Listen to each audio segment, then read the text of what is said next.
Dinas Pendidikan Kota Makassar pemirsa menegaskan hasil regrouping sekolah yang diterapkan oleh Kepala Dinas Lama Rahman Bando akan diteruskan oleh Kepala Dinas Pendidikan yang baru dan rencana pengurusan administrasi SK Guru dan Kepala Sekolah akan diselesaikan pada awal bulan September.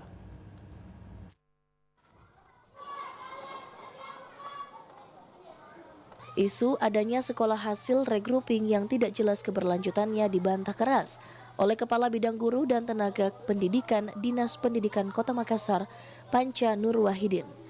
Ia menegaskan hasil regrouping sekolahnya khusus SMP tetap berjalan.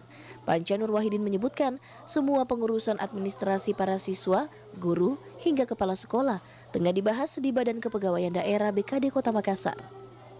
Panca Nur Wahidin mengatakan, legalitas sekolah yang telah diregrouping akan selesai dalam waktu dekat.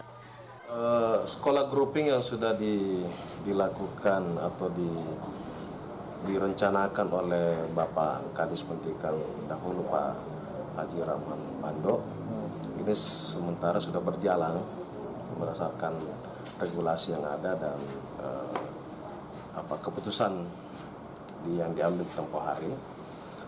Sekarang dari sekian banyak sekolah grouping ini, sekolah kita ditutup sebanyak 49 unit.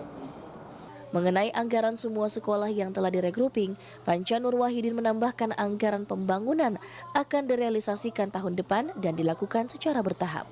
Dian Cahyadi, Celebes TV.